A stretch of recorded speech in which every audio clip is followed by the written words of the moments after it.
Hey, welcome to Adam's Mushrooms. We wanted to give you guys a quick tour of the farm today. We're out here on the Key Peninsula. Let's do it. So this is alder sawdust, and it's a byproduct of a mill down in Chehalis that exclusively mills hardwoods, and they keep the alder stuff aside and supply us one semi-truck full at a time. All right, so here we've got our mixer, and the purpose of the mixer is to make mushroom food. And we're going to mix our sawdust that we looked at earlier. We're going to mix that with either a wheat bran or a soy hull. And those both provide nitrogen and various nutrients for the mushrooms to grow, and also water. So we made a batch of our mushroom food in the mixer. We come over here, and this is our bagging machine. It's fed by this auger off the bottom of the mixer, and essentially this will fill up with the food, and you just go grab a bag, put it up here, fill it up, and send it on its merry way. So this is our boiler, which provides steam for our cook box. So once we've made all this mushroom food and put it into the bags, we load it onto rolling racks, which are currently in the cooking box, and turn steam on. Steam fills the box, and overnight it'll cook all the substrates. All the bags of mushroom food get cooked, sterilized, so that we're ready to introduce the mushroom to it tomorrow. Yeah. So then this is our lab. So once that cook process is over, we'll bring all those rolling racks of mushroom substrate mushroom food. It's the same thing. We call it substrate. Into the lab. It'll cool down in here from 212 degrees down to, we like to get it down to at least 90, if not cooler, before we introduce our mushroom spawn or starter into the food. We do that in here because we have a great big filter face. We can work in front of its clean air. No mold, spores, or bacteria will get in, just the start that we want to. Once the starter has been introduced into the bag, it goes onto this, which seals the bag, and then off to the rest of the process. Interesting. So once we've introduced the starter to the bag and it's been sealed up, it'll come up the conveyor and come into this tumbler where the bag will flop around 20 times between the top and the bottom here, and it'll effectively mix all that starter into the sawdust-based mushroom food.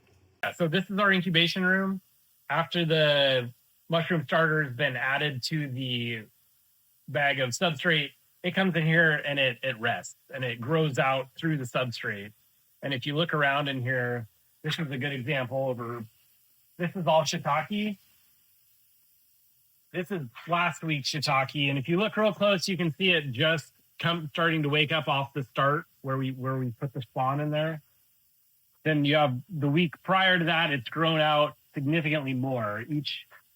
The white is the mushroom mycelium growing through that bag, and it's bleaching out the sawdust as it grows because it's actually digesting it, and one of its digestive juices is peroxide, so it's bleaching the sawdust. But we just watch it, make sure there's no other mold showing up or anything weird.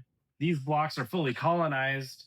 They're not mature, ready to produce mushroom, but this block has been totally run through with the mycelium. So the process from when we put the start in the bag to when we're actually harvesting mushrooms depends very much on which species it is. Like oyster mushrooms can the spawn run or the colonization takes about 2 weeks.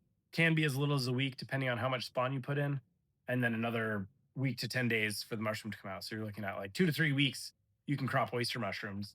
Shiitakes need to sit in here. The strains we're growing for anywhere from 10 to 12 weeks. After that bag has been fully colonized, it goes through a phase called popcorning, where you see all these little bumps and lumps and things on the bags. And then finally it starts to form this kind of brown bark around it. And once they fully browned off, again, somewhere in the 8 to 10 week range, you'll hold them just a little longer and then move them into the growing room. All right, so welcome to our grow room. So we want to keep the CO2 down. We want to keep it fresh air. cooler, humid, and you end up with some pretty happy mushrooms. So yeah, we've got several species growing in here right now. We've got some king trumpets that are kind of geeking out and doing their own thing. We're still learning how to get them to fruit off the top of the bag. We've harvested a lot of these already, but you can see a lot of them are not exactly cooperating, and they're kind of growing inside between the plastic and the substrate. Not ideal, but we're working with them. We have had some success there. The black pearls over here are gorgeous in the oyster mushroom family again. Been very, very cooperative. And the ever eye-catching yellow oyster down here.